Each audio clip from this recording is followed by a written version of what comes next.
turn your hearts to you, our hearts turn to you as we pray. We remember bad history, including the following that we keep in mind always. The genocide against the Tutsis was stopped by the RPF in Inkotanyi force that fought the bad government and overcame. They liberated Rwandans. They respected, they heed your call as per the Quran, the Holy Quran, where you said, why don't you stand up and join the struggle to protect the weak men, women, and children who are being subjected to injustice, as they pray to God, asking for Him to rescue them and liberate them from the country of bad people. God, we thank you for that. We also keep in mind how the genocide against the Tutsis took many of our loved ones, and we pray for them. Please keep them by your side, and we show you those who survived. Please heal their wounds, and please give us a heart of sympathy so we can be with them. Please give us the capacity to maintain our unity so we can find anybody who would want to divide us. We ask you to protect the leaders of Rwanda. Please give them the strength to protect the pact with the Rwandans, that genocide and its ideology will never happen again. We ask you in your holy name, and you hope that for your mercy you will understand, you will receive our request. Alhamdulillahi Rabbil Alameen.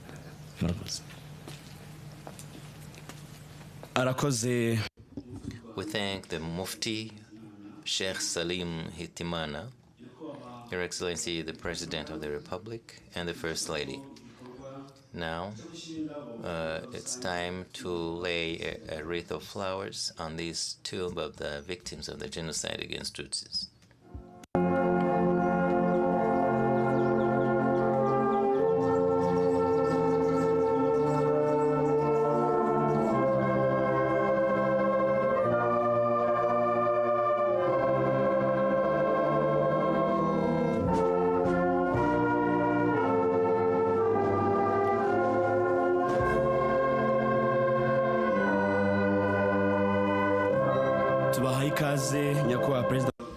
Your Excellency, the President of the Republic.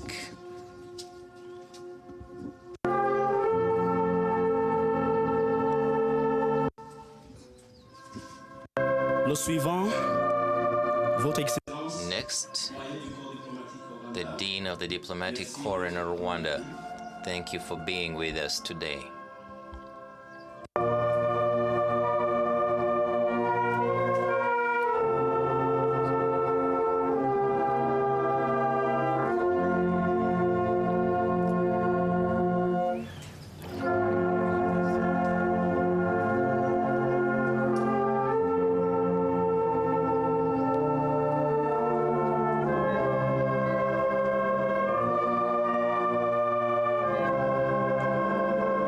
Nous vous invitons à rendre hommage aux victimes.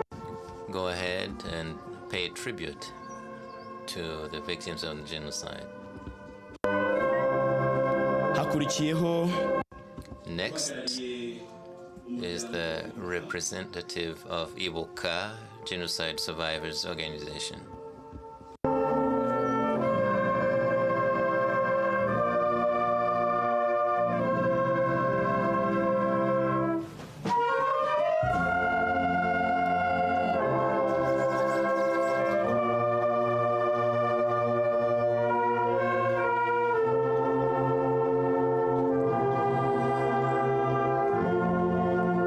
Nikaze munamire abazi Genocide.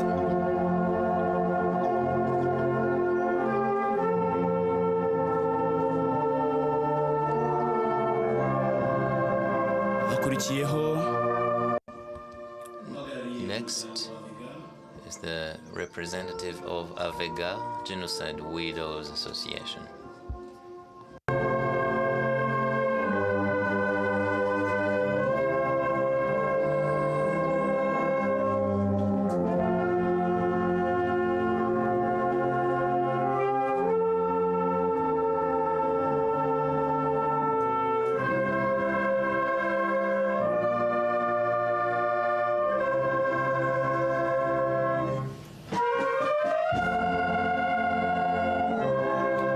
Nikaze mubyeyi munamiriye abazize Jenoside.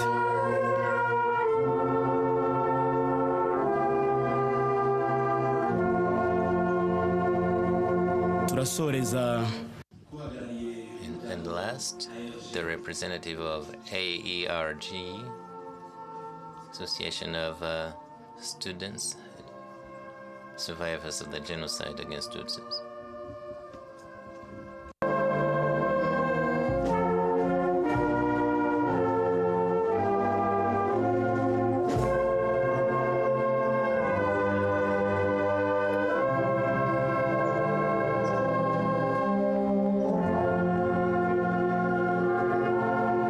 Nikaze munamiriye abazize Jenoside.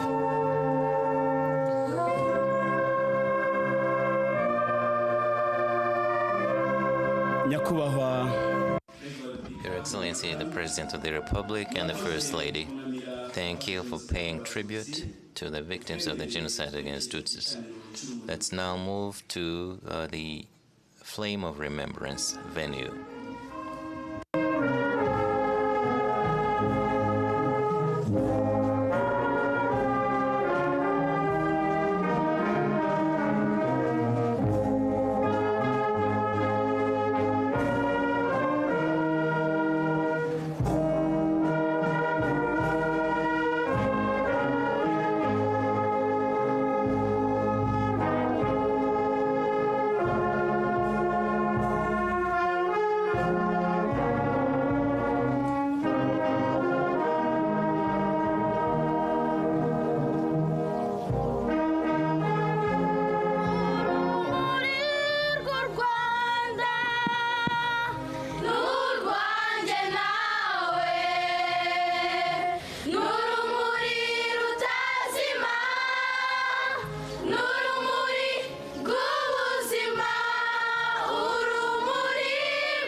N'urwanjye nawe n'urumuri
Your Excellency, the President of the Republic and the First Lady. It's time to revive the flame of remembrance, a sign for Rwandans' bravery as we rebuild the country, coming out of the darkness of the genocide, moving towards development. Thank you, Your Excellency. Is the light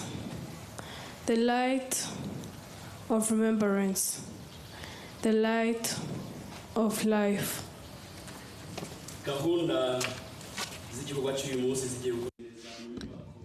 Next, we'll move to the venue where we will continue the commemoration. Thank you, Your Excellency.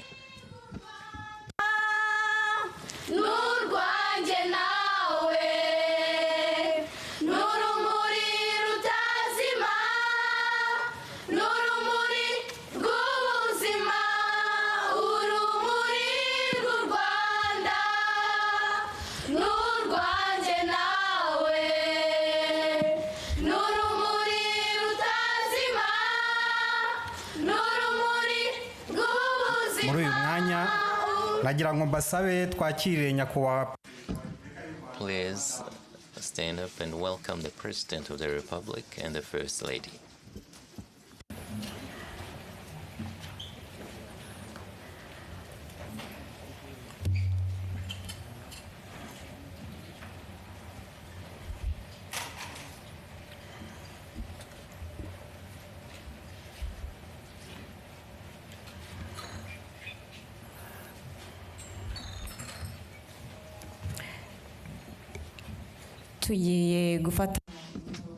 Going to observe a minute of silence for remembrance.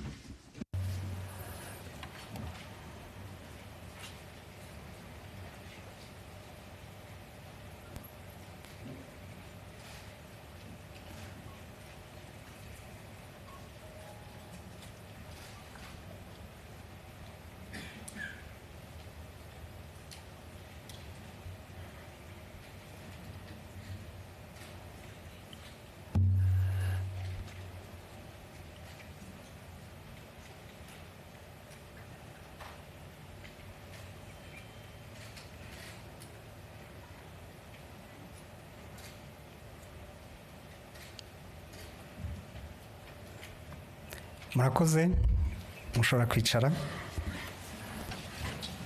Thank you. Please be seated.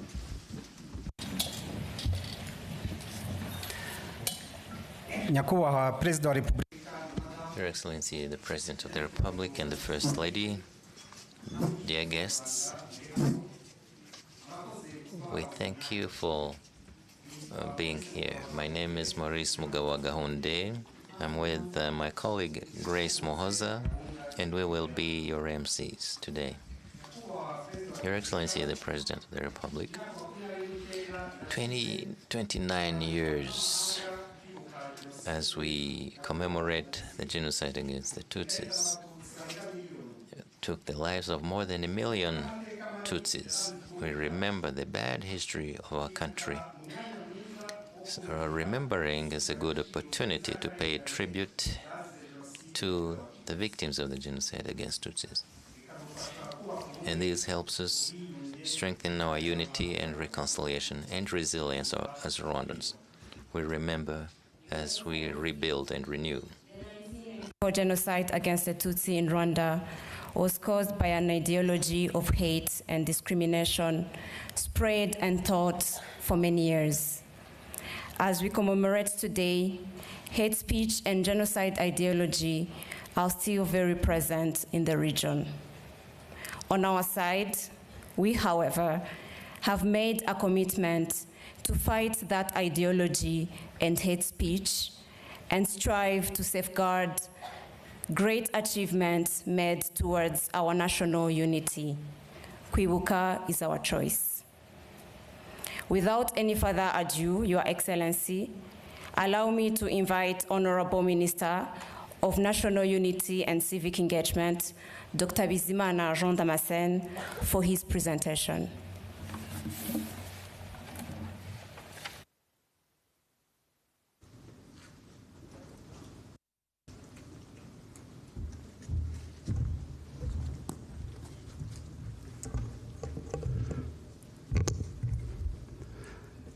nyakubahwa Your Excellency, the President of the Republic, I thank you for this opportunity to give this talk in this event as we commemorate the genocide against the Tutsis, Kwibuka 29. I'll start with the direction the international community gave this day. The United Nations in 2004 adopted a resolution for this day to be a day where the international community commemorates the genocide against Tutsis to prevent such genocides. It's a resolution that hasn't reached its full potential because the FDLR is still spreading genocide ideology. The Congolese government partners with them and upholds hate and killings of Congolese of Tutsi background. The genocide against the Tutsis is rooted in the colonialism, because the colonialists here did not respect what they had agreed with the United Nations. In 1922, in Article 76, Belgium had been given the responsibility to give full freedom to the citizens as they govern their own country without discrimination, whether ethnic or gender or based on their language. On December 13, 1946, Belgium adopted a rule that says they will respect that agreement. But they installed in Rwanda the Parmehutu regime, which was ethnic discrimination. And it resulted into the genocide since 1959. And the ideology of that genocide is still persisting. And second, Your Excellency, the preparation of the genocide was started in Rwanda in 1991 with the civilian defense, self-defense as it was called. They distributed weapons among the youth. That civilian self-defense became the cornerstone for the preparation of the genocide. On July 9th, 1991, the Minister of Internal Security, Colonel Ndindiriyimana, during a meeting at the senior command with the army, the gendarmerie, and the president's office, they examined the implementation of President Habyarimana's plan to train all Interahamwe, as they said, that so that nobody will ever dare to attack Rwanda. 29th September 1991, Colonel Nsabimana wrote to the Minister of Defense that in Byumba, Muhura, Ngarama, and Bwisige communes, 1,760 young men had been selected, which meant one per a group of 10 houses, to be trained. On February 7, 1992, it was explained that that selection was in deep secrecy. They were trained in Gabiro military barracks from 29th January 1992, and they said that they were going to increase in numbers. On January 28, 1992, the Minister of Local Government, Faustin Munyazesa, ordered the prefets of Ruhengeri and Gisenyi to go get the messages and instructions from the army leaders in those areas to distribute weapons. The Ministry of Defense monitored that activity on a daily basis. There were 5 senior officers in charge of that. There were senior officers in charge of this activity, giving military training in military barracks, in tea factory, government buildings, and business people's buildings, such like Kabuga. In Butare town, it was special because the PSD opposition party. There was this group called United Forum to fight the RPF in Hotanyi, including university students, mainly those from Gisenyi and Ruhengeri and Byumba. They received military training in ESO military training, led by Captain Ildefonse Nizeyimana. That forum's leadership was operating from within the university's premises under the leadership of Dr. Jean-Bert Nshimyumuremyi. Another group called Group of Rwandan Intellectuals in Butare, led by Dr. Rwamucyo Eugene, was another group that was very violent during the killings. On February 2nd, 1993, the Prime Minister, Dr. Dismas Sengyaremye from MDR Party, wrote to the Minister of Defense, Dr. James Gasana from MRND, asking him to stop the distribution of weapons and the making of lists of what they called RPF Inkotanyi accomplices that were used during the genocide. And on March 25, 1993, Dr. Sengyaremye reiterated this to the Minister of Defense in writing, but in vain. The training of Interahamwe militia went on. During the Bagosora trial at Arusha, it was said that in January and February 1993, that he distributed 500 weapons to Interahamwe militia in Mutura, Giciye, Rubavu, and Rwerere communes. Between 1992 and 1993, President Habyarimana appointed prefects mainly from his own political party who shared in the genocidal plan. He sent them to govern their prefectures to facilitate the mobilization for the genocide. In Cyangugu, there were Bagambiki, Kigali Karera, Kibuye Kaishema, Gikongoro, Kimaruta, Ruhengeri Haumugisha, and other places. It was the same. On February 17, 1992, President Habyarimana held a meeting with the leaders of gendarmerie and said, if RPF were to start hostilities again, we've got a plan to take care of its accomplices. It's in that month when the list of Tutsis were made to be used during the genocide. And on March 29, 1994, General Sabimana, Chief of Staff, held a meeting of military leaders and gendarmerie, Kigali City, and the Hutu power political parties factions, and they strengthened the self-defense policy. The next day, Prefect Colonel Renzaho sent a list of the members of the self-defense, the civilian self-defense. And in March 1994, the government sent ministers in their prefectures of origin to collaborate with the prefects and the burgomasters to speed up the genocide. In Gitarama, they sent Nzabonimana, Gisenyi, Ngirabatware, Butare, Nyiramasuko, Kibuye. They sent 4 ministers, Karemera, Ndindabahizi, Ntamabyariro, and Eliezer Nitegeka. All those ministers were found guilty of the genocide at Arusha International Criminal Tribunal. Your Excellency, the President of the Republic. This civilian self-defense that I reiterated briefly clearly shows the genocidal plan, which facilitated its commission. In April 7th, Tutsis were killed at 24 locations in 13 districts. In the week of 7th and 14th, they were killed at 84 locations, including churches, about 30 churches. Nyange Church, that's where Father Seromba gave instructions to demolish the church and kill the Tutsis who had sought refuge inside. April 21st is a very bad date in this genocide. It's the day when the Tutsis were killed in the largest numbers.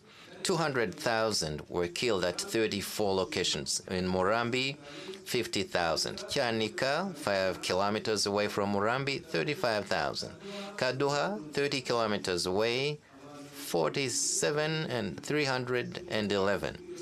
On that date, April 21st, in Ntongwe, Nyamukumba, and Kayenzi, in the former Gitarama, more than 50,000. In Butare, at Karama Parish, more than 70,000 were killed. Others were killed in different parts of Butare town, with those different groups participating in the killings.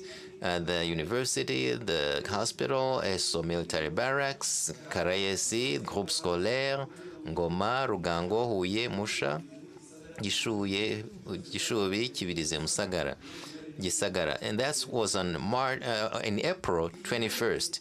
And these numbers show that 3/4 of Tutsis of the country were killed in that month of April 1994. Another very bad thing on that date of April 21st, 1994, that's when the United Nations adopted the 1912 resolution reducing the number of the UNAMIR force from 2,500 down to 250 people, men. And that is a decision that reinvigorated the genocidal government. Your Excellency, the President of the Republic, we thank you. Rwandans thank you for having stopped the genocide and having restored Rwanda's security and peace and life, allowing the genocide survivors to live again. They cohabitated with those who had killed their loved ones, and the refugees came back home. You gave the killers, you ensured that they had the rights they deserve. You have pardoned those people, and this shows that you put the unity of Rwandans first, and that's why we remember with a sense of joy because of Rwanda's progress. Since Rwanda's independence, it's the first time that the country has lived 29 years without any killings. Those who are still harboring genocide ideology should stop and collaborate with Rwandans and decide to be united, to think big, and to make our own choices. And those who want to commit genocide in other countries, we who have seen it and know what it is, we ask them to stop and to respect life. We thank you. I thank Your Excellency, the President of the Republic.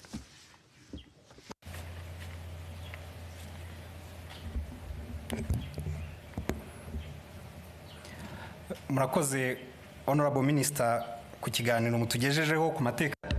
Thank you, Minister, for that historical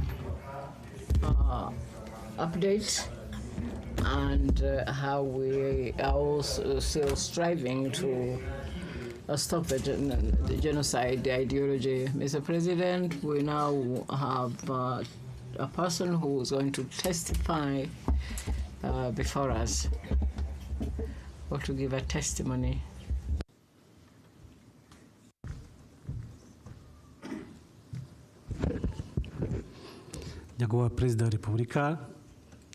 Mr. President, thank you for this opportunity to testify to what happened to me. My name is Eric Mwizerwa from Gasabo, Rusororo, and this is where I was saved in a church in Ruhanga. Some people say that we survived just in extremis. I was a child at the time, but I had finished primary school. So usually primary school were as far as Rwandan children were allowed to go, not beyond. So my brother and my uncle, maternal uncle, had joined RPF. We were from Jikoro, from Bisenyimana and Semanza's area. Both of them, Bisenyimana, Semanza, and those who replaced them as local leaders, were convicted of genocide. And at the time, they used to practice on us how to plan and prepare the genocide. On the 7th of April, we learned that Habyarimana's plane had crashed, and there was a young man of our neighborhood who came with a big stick with nails sticking out of it, and he said, "Well, you are not going to spend this night to survive this night. You're going to die." So, in any case, we had been threatened almost every day for a long time. So, people started gathering at the primary school. 2,000 people had tried to hide there. So we joined them because we thought they were going to kill us on that night. And when we got there, the Interahamwe of the area had a list, and they would go from door to door and calling out the names and telling everybody, if you don't let us massacre these people, you will also be killed. So on the 18th, there was a large group at this primary school, and some of the older people who were there, I said, well, it is much better to leave this place and go to Ruhanga, where there is now the memorial. Go to Ruhanga, there is a church there, and there is a larger group there. It will be less dangerous. So, and he said, well, in 59, there is one woman called Nyiragahumuza who had blessed that place. It is protected, spiritually protected, so it's better to go there. So we went there. And on the 9th, we were there, so we spent the night of the 9th, 10-11. We were safe. There were some young men who were guarding us with the traditional weapons. So the Interahamwe didn't dare attack us. But the following day, there were the military police. Military police came with their cars and their guns, and an old gentleman called Mwizerwa was one of who was trying to help us, to protect us. So they called for him, and he went. I was too young, I didn't know what was happening. But anyway, this old gentleman went, and some other elder people also. And they went to talk to the military police, and so apparently they said, no, give up those traditional weapons, and we'll come and guard you with guns. But these old men understood what was happening, and they refused. So one of the old people was shot in the leg. He fell down, and then they took him away. They said they were taking him to hospital.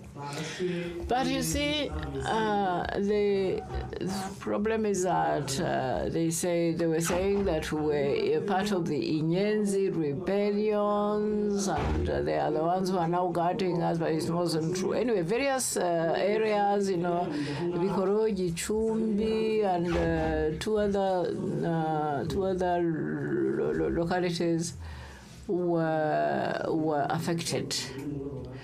So anyway, they came back and fought with us, and we fought back. Attacked us, and we fought back.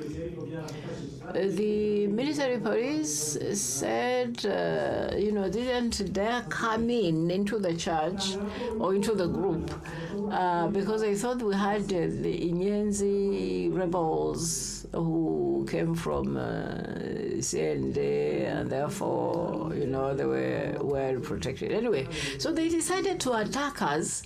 We were about 15,000 at the time. Then the local authorities went to Gikondo, Kami, and Guamagana, to the barracks of the military police. So the following day, the army came and surrounded us. At least we woke up and found that we were surrounded, and there were a lot of we defended ourselves with traditional weapons, with the stones and so on. And then an aircraft came. I think it was a helicopter, and came and shot into the crowd. We tried to resist. Some people went back into the school classrooms, others went into the church, and others just kept resisting. I remember one man, he survived. I went to the church, and other and others went into the classroom. So this man came, locked us up with a padlock. It was an Anglican church. And there was one man who was a young man who was young, newly married. So he locked us up and then went back out because he wasn't among those who were being hunted. Where the army came and said, well, you open that church, give us the keys. He said, no, I won't give it to you. We then go and open and get some of them, the list I will give you. He said, no, I will not give you a list. You're much better than the Catholic priest that the minister talked about. So this poor man they cut him up with his wife. Then they took the keys, came and opened, and then they threw grenades and shot into the crowd. But then they said, well, look, these people are too many. It's very difficult to kill them. So what do we do? So, the army, the soldiers proper, called the Interahamwe, militia, and other groups, and they went out to consult. And they said, well, look, we should disguise ourselves and go into the church saying we're coming from those that were in the classrooms. So they came and dressed differently, and then they came and they said, oh, no, please come out. No, you are wounded. We want to treat you. Come out. It's all right. So when we came out, then the other groups, the remaining soldiers and Interahamwe came and started killing us. But before killing us, first of all, they told some of the young people to remove the bodies. As I told you, they had already, there were the grenades and they had shot into the room. And they told the younger people, they said, come and take out these bodies. So when the bodies came out, a man came. I remember that man. His special duty was to kill the children. So he started killing all the children. They said that's what he had to do. So anyway, they came then, and they made us line up, and they said, oh, those who have money, you can give it, and we won't kill you. Well, of course, I had no money. I was a child, and then I said, well, I don't know. What do I do? I have no money. So there was a woman next to me. She had 1,000 that she was preparing. So I stood next to her, and when they came and asked me, and I said, my mom has 10,000. So they said, okay, it's your mother. I said, okay, fine. So we stood there, and they started killing the people who had no money. And then in the evening, they came back and threw petrol and burnt the bodies. And I was so traumatized that I didn't know where I was. I was like I was dead. But then eventually they shot us all, and I fell under bodies. I didn't know whether I was wounded or not. I felt funny. I think there was blood, but I didn't know. Anyway, so I tried, at night I tried to come out from under the body, went into the classroom, and I found that there were soldiers who were hunting for those who had not died. So eventually somebody said, well, look, let's go and look at the pastor, the reverend, who had refused to open. So we went to his house and found that they were all wounded. Somebody had their throat was cut. They couldn't. We gave them some water, and the water was just coming out of the wound in the neck. Well, we tried to take him to a neighboring house, but by the time we got there, he had already died, and his wife also, and the children. So anyway, we wandered about, and then somebody said, well, why don't you go to Sende, because maybe you'll be safe there. And there was an old man, and who said, well, there is a man there, he's a Hutu, but he's a good man, when you get to him, you are saved. So anyway, we tried to go, to walk. Well, at least, I mean, I was a child. I just followed those who were going wherever. So anyway, we left and we walked. And at some time we were very thirsty. So we crossed a marshy area and we went to look for water. And then those from across the valley heard us, and they came to kill us. So that older man said, well, look, try and spread out, disperse, go wherever you can and hide you in the marshes, in the bushes, and so on. So we did. And, so people died. 7 people, I remember, plus that old man who was helping us.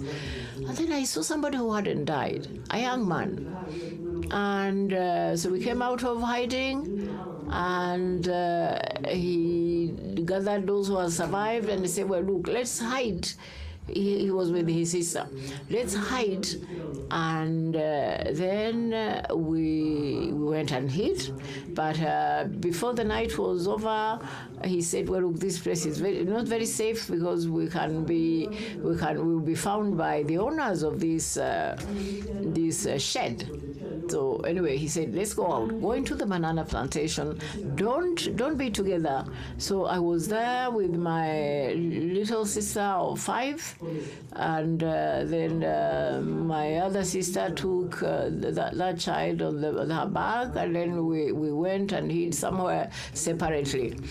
Meanwhile, those who had gone to another house to hide in a hut that was there, they were discovered, and then they were killed. The house, in fact, the hut was burned. So I said, now there are no adults with me. I'm here with my younger sisters. So how do I get to send? I didn't know what to do, so I went to the church, because that's the only place I knew. I went back to the church where we had been. So by the time I got there was somebody calling names. So I told my little sisters, I said, hide. I hid them somewhere. I said, hide here, don't live here. I will see who is calling out those names. And then I found one of my brothers. He had been wounded very severely. Well, he had no legs. A grenade had removed his legs.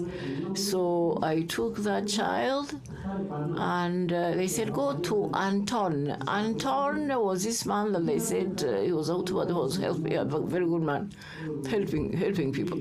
So by the time I got there, the mayor, the burgmaster, came with all his inherhamwe and so on. So when I saw him, I told the little boy, I said, lie down here. I put him next to the bodies that were there. I covered him with some dead body's cloth, and then I went and hid. But the child got very frightened, and he started calling the name, and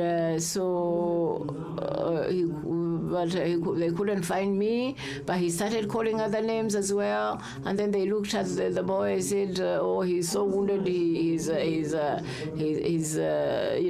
probably just delirious. Well, they killed him with a hammer. But then afterwards, when they had left, I went out and looked for him, and I found that they had killed him. So I left that one, and I went to find the 2 that I had hid. So I took them. I will try to move to a hill.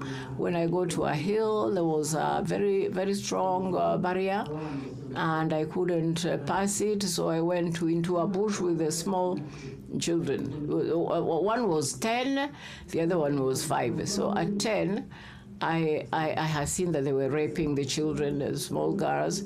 I said, well, look, in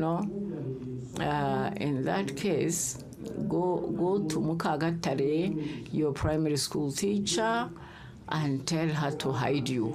So she went, and I said, gather some firewood so that you can pretend you had gone for firewood and you are her daughter. Well, that one survived. The other one died, of course, eventually, anyway. So I was alone. And then I went on to the church, and then I was caught. And I was beaten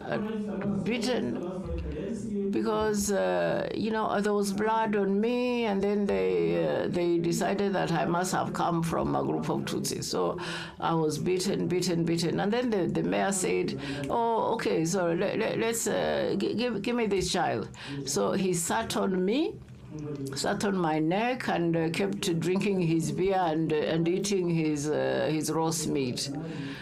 And I thought that was my end. I was just suffocating. Anyway, so then meanwhile, there was a neighbor who had a child who looked like me. And I said to the mayor, you see, you are killing me, but I am a Hutu. I am the son of a councillor Atanas. My name is Jean-Paul. He said, what?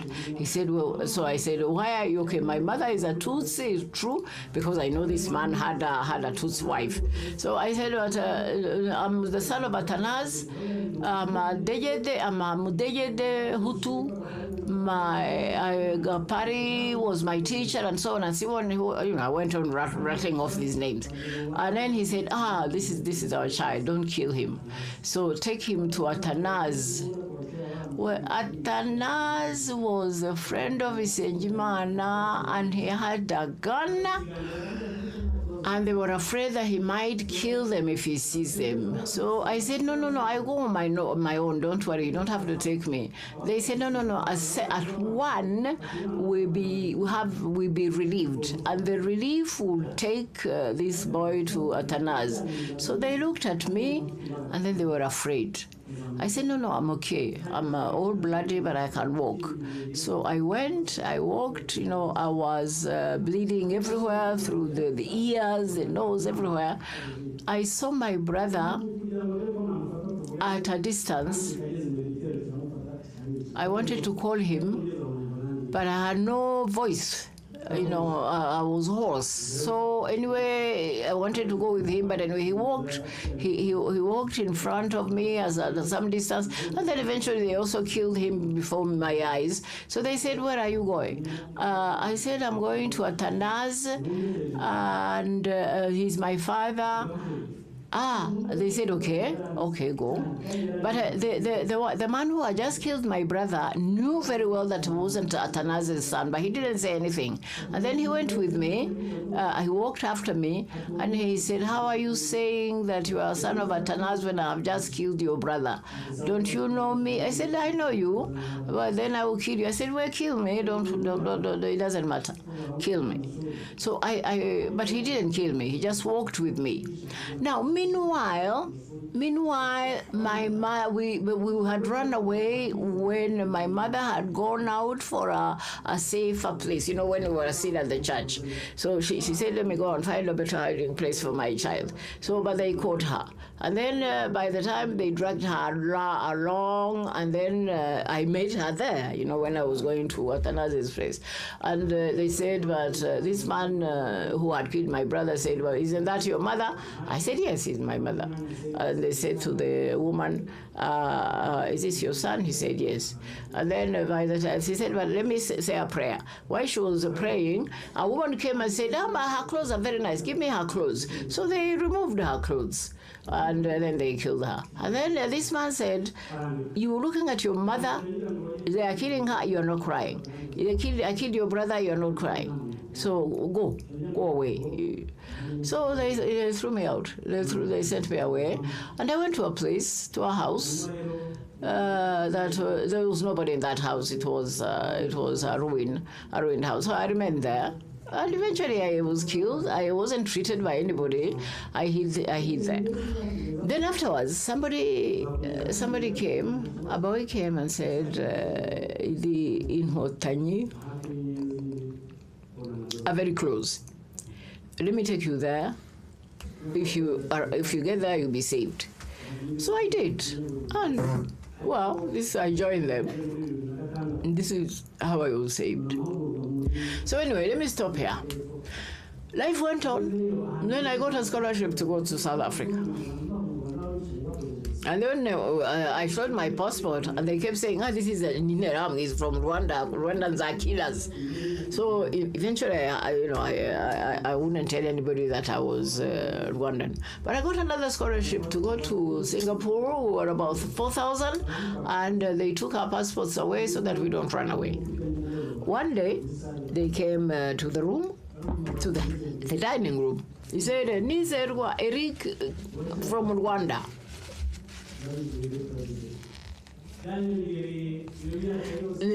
So they said, you can take your passport because we trust you. Rwandans are fine people. You not misbehave. And that was very good for me.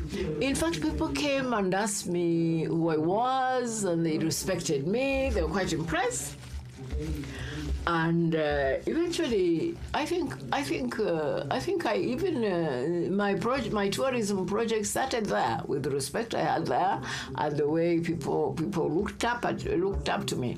So, Mr. President, thank you very much. We thank that Reverend, that the pastor at the church who saved us and was killed. A lot of the Hutus who hid Tutsis. Well, sometimes, you hid some, but you went out and killed 2. But there were some who survived, who resisted. So thank you very much. Thanks to Inhotanyi, who helped us, who were our doctors and nurses without having learned medicine. Thank you very much for all of them. Thank you, Vega women, the widows, education. I now went to university eventually. I have a PhD because, as I told you, we're not allowed to go beyond primary school. So thank you very much. We are grateful. Now, young people, this country was not given to us as a gift. We fought for it. So fight genocide ideology, fight divisionism. This is the 29th commemoration. Let's work hard. Work for us. Work for those who died. So we work double effort. So thank you very much, Mr. President. Thank you very much.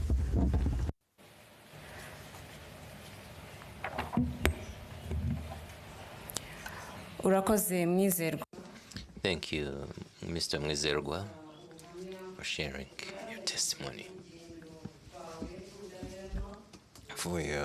about your journey of resilience and reminding us that it's possible to heal from the wounds of the genocide. It's possible. Your Excellency, now we'll welcome Nyundo School of Music for a song. Thank you.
tuzakumara intimba.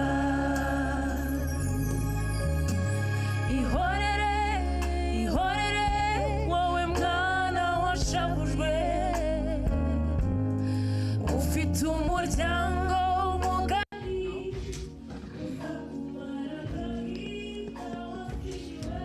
We want to tell the orphans who have suffered a lot, because you have a larger family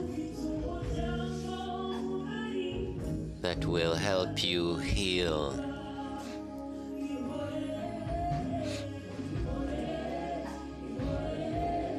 We stand with you, you the orphan who suffered a lot. You have a large family that will help you heal.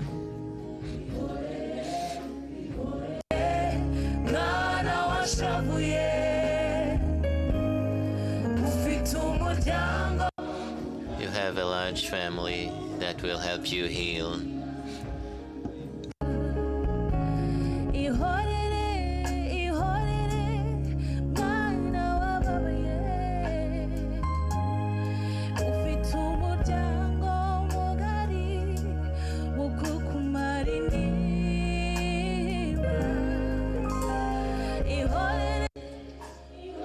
We want to tell you, you who have suffered a lot,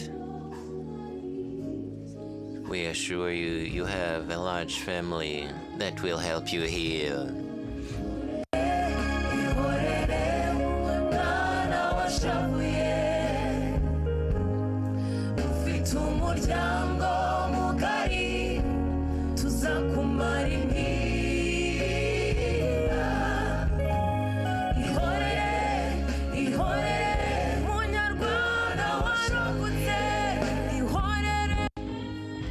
To tell you, you who survived the genocide, you have a large family that will help you heal.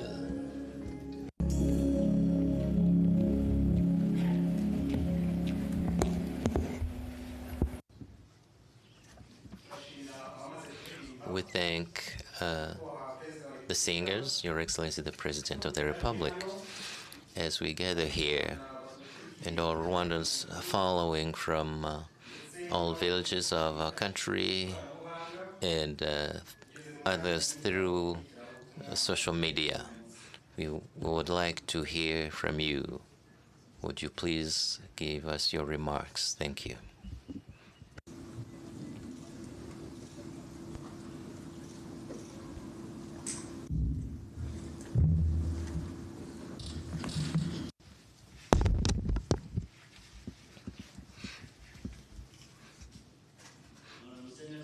Good morning, everyone.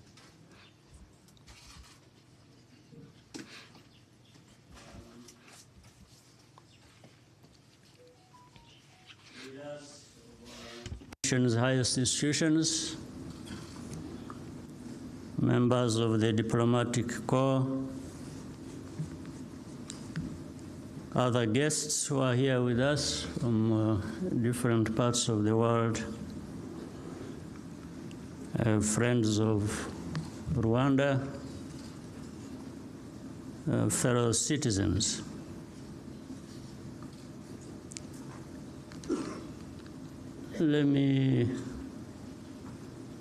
Allow me to make my remarks in a foreign language. There will be translation back into our own.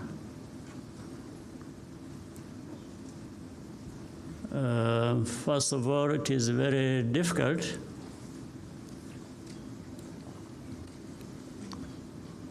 to find what to say after the testimony we had from Eric, because what he told us says it all. following what Minister Bizimana told us in terms of the facts of history and what Eric told us, his personal experiences in all that, makes it hard. But let me say, from the facts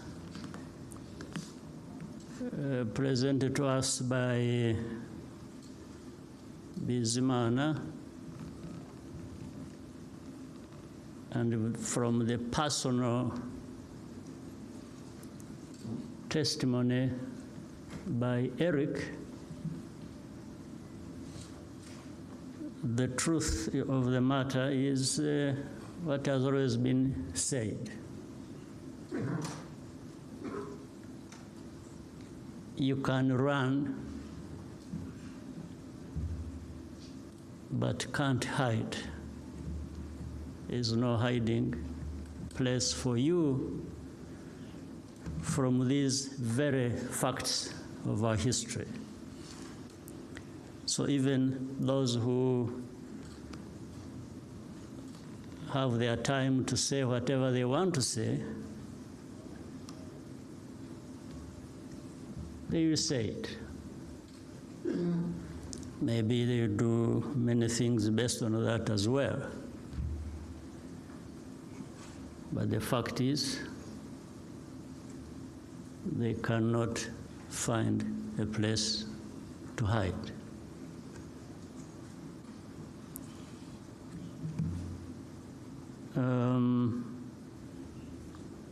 Also,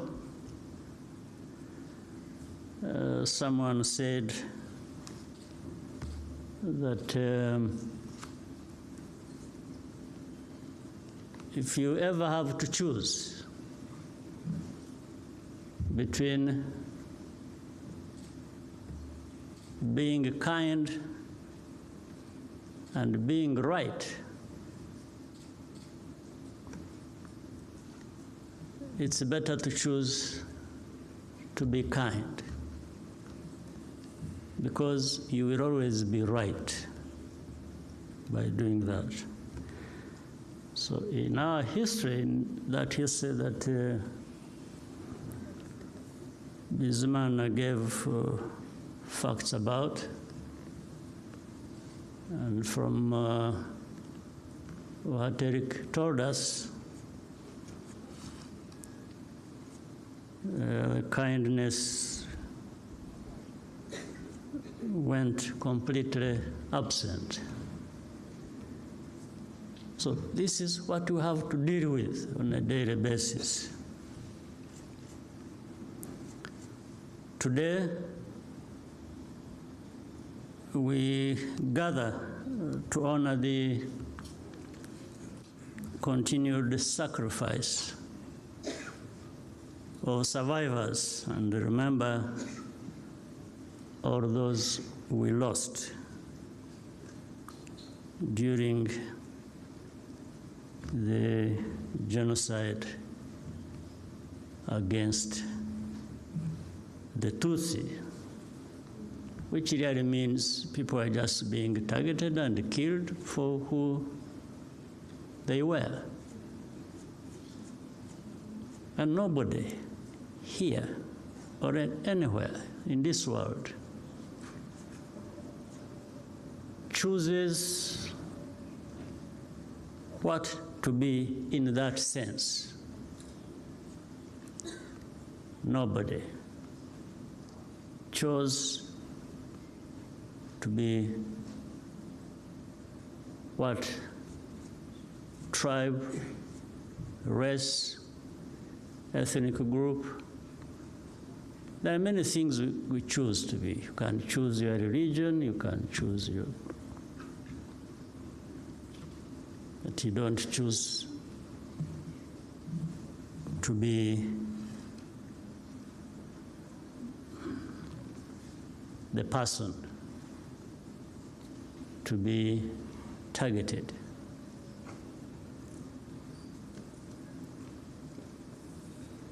In fact, even those who targeted them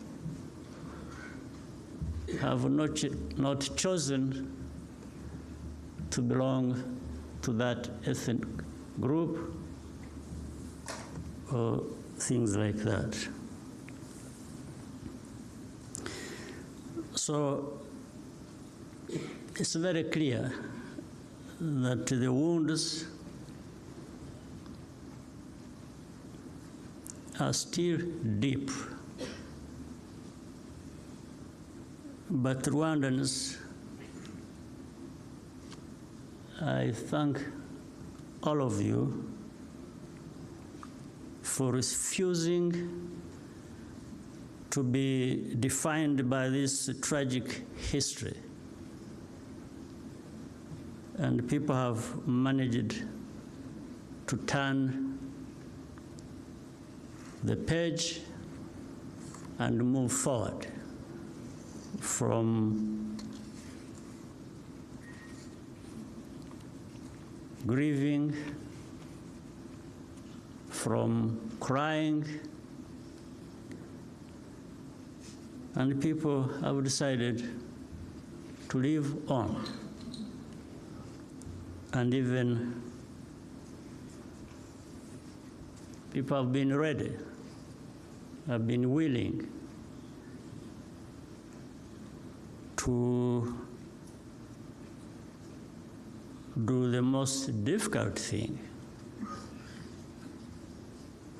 one or the other. They have decided to forgive. Well, but we can't forget. Imagine a person like Eric, with what he went through, being able to find it in himself to forgive. It's amazing. And some of those who try to distort the facts of our history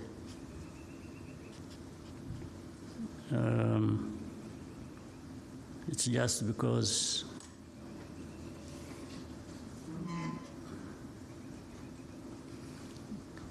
they cannot be ashamed. But we have our lives to live, all of us. And nobody, I want to say nobody, will ever decide for us how to live our lives. We have strength, incredible strength, coming from this history that informs us, that tells us that you should never, never allow anybody else to dictate to you how you live your life. And that is Rwanda today. We are polite people, we are humble people, we know where we come from, we know who we are, we listen. But at the end of the day, I want to assure you that for as long as some of us are still here, what I'm saying is just what is going to happen, that we shall have to live our lives, live the best way we can, just like other people elsewhere in the world, and they have no right, and we will not even accept that dictating to us how we live our lives can happen.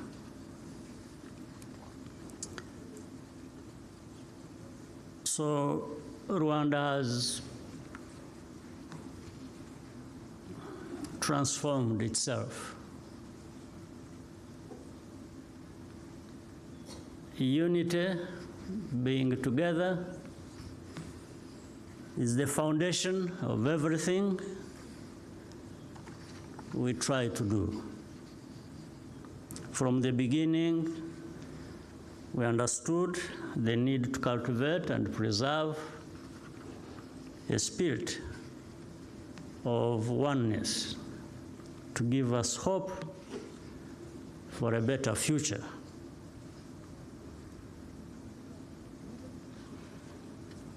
We cannot, however, ignore the fact that things like violence and hate speech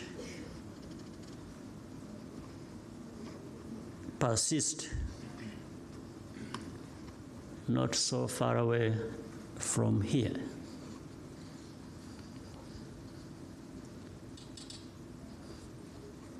Much as it does so, you can also see the same indifference today as we saw in 1994.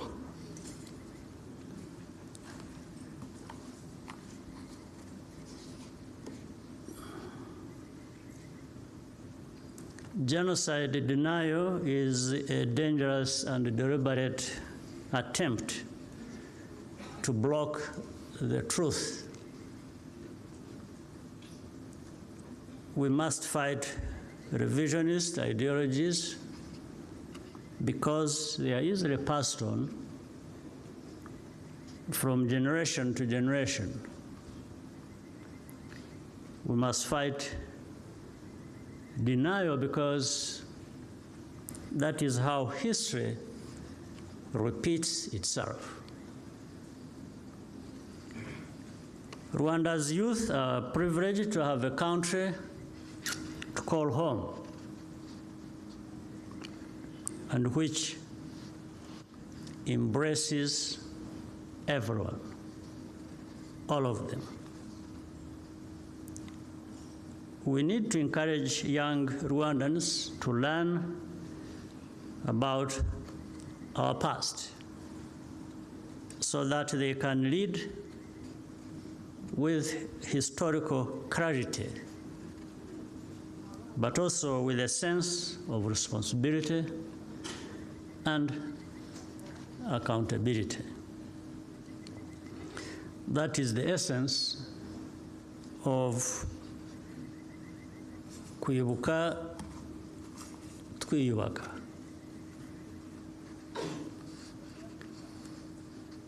Rwandans will not accept any attempt to divide us.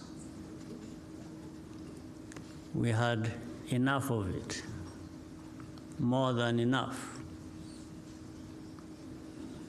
That will not succeed again here, ever.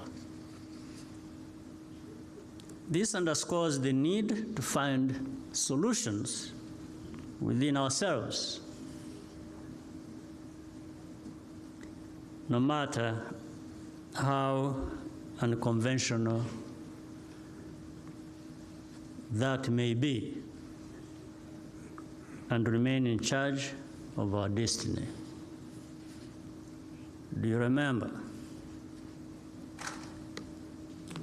At the time of need, when we needed every help we could get,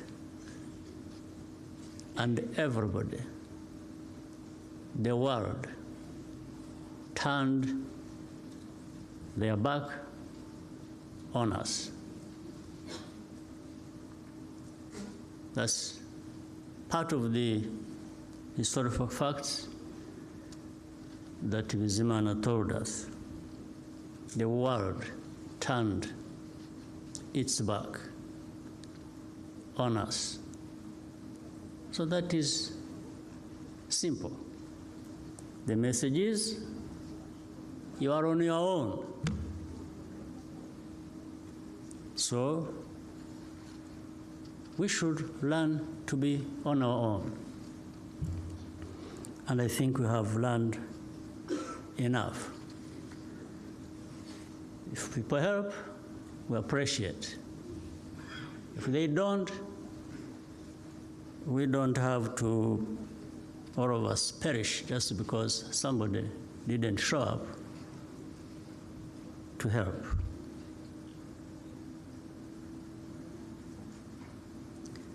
Therefore, the most important lesson our country has learned is to transform challenges into opportunities.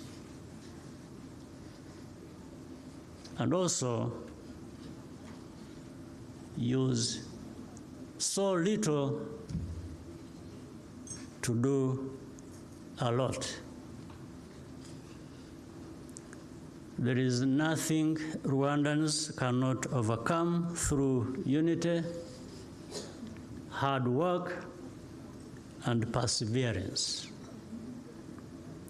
We will forever, though, be very grateful to those friends and partners who stood by our side,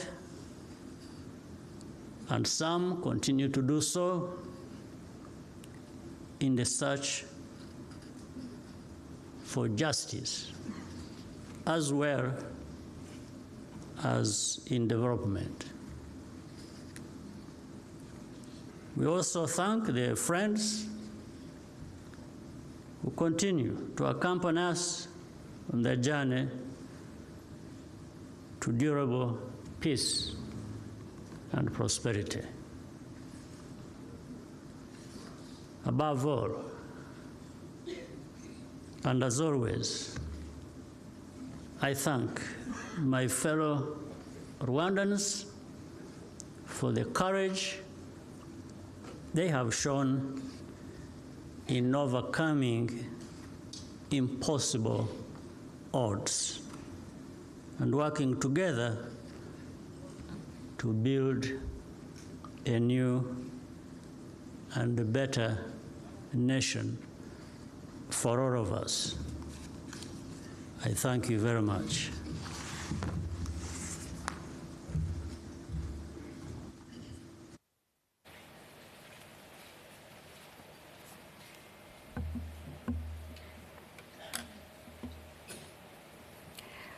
Murakoze nyakubahwa Perezida wa Repubulika. Thank you, Your Excellency, the President of the Republic, for that message of hope and resilience. Your Excellency, the President of the Republic, allow me right now to invite Nyundo School of Music once again.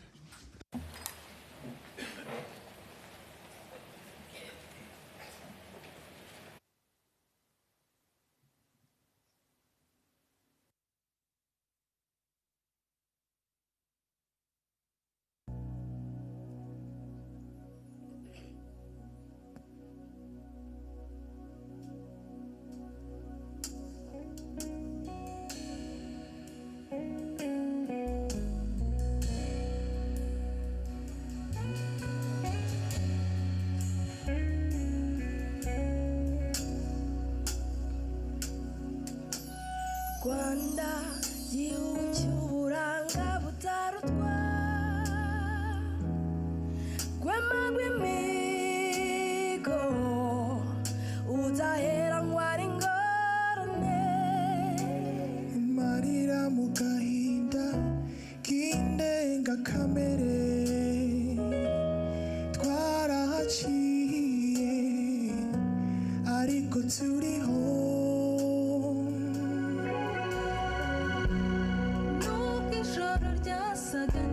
bukazacya twanze guheranwa n'agahinda turibuka ariko twiyubaka abo wavukijwe Rwanda ntibazagaruka ariko basuye imitima tugutuye turabunamira twiyubaka kandi tujya imbere. Do we need over 1 million eyes to see that genocide is the shame to the human race? We lose from the pain, from the tears, from the ashes. How much longer do we have to say never again? Ijoro ribaruwa riraye bana b'u Rwanda dufatiye mbere turwanye ikibi tutazasubira mu mwijima. Abo wavukijwe Rwanda ntibazagaruka ariko batuye imitima tugutuye turabunamira twiyubaka kandi tujya imbere. 29 saisons passées à réapprendre à aimer, tâchons d'en faire que nos enfants aient raison d'espérer.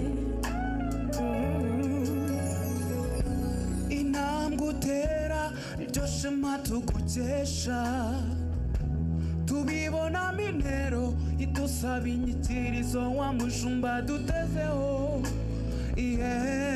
urumuri dufite mu biganza byacu Rwanda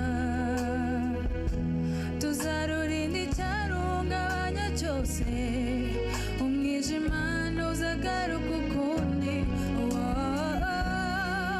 abo wavukijwe Rwanda ntibazagaruka ariko basuye imitima tugutuye turabunamira twiyubaka kandi tujya imbere.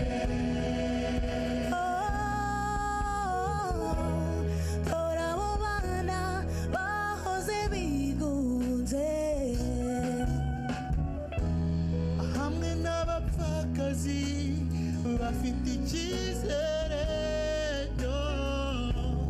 baratwaza ubudacogora biyubaka. abo wavukijwe Rwanda ntibazagaruka ariko basuye imitima tugutuye turabunamira twiyubaka kandi tujya imbere. Abo wavukijwe Rwanda ntibazagaruka ariko basuye imitima tugutuye turabunamira twiyubaka kandi tujya imbere.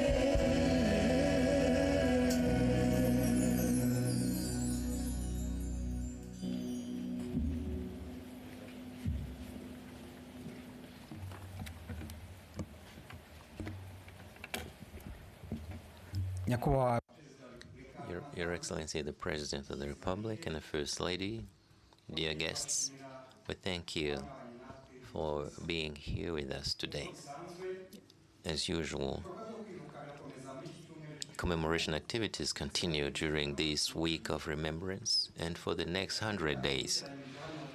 Today's function has come to an end, and As the President of the Republic leaves the venue, we will ask you to remain in your seats as the Nyundo School of Music keeps performing. Thank you.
Distinguished guests, ladies and gentlemen, we have now come to the end of our commemoration ceremony.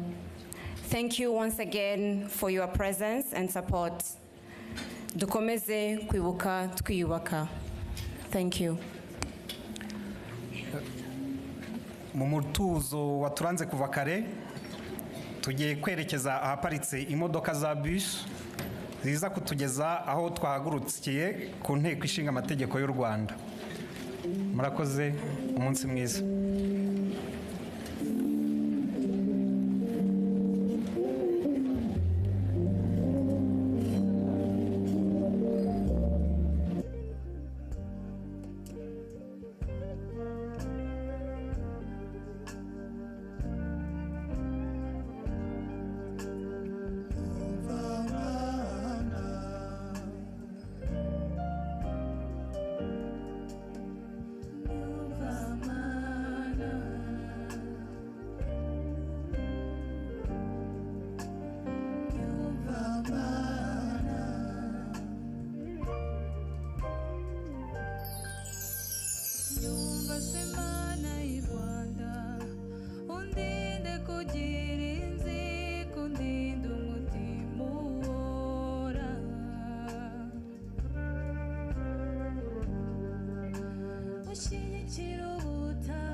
Kivurira.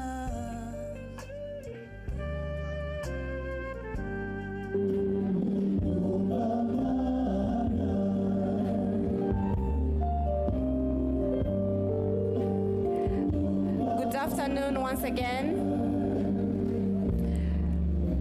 For those using buses,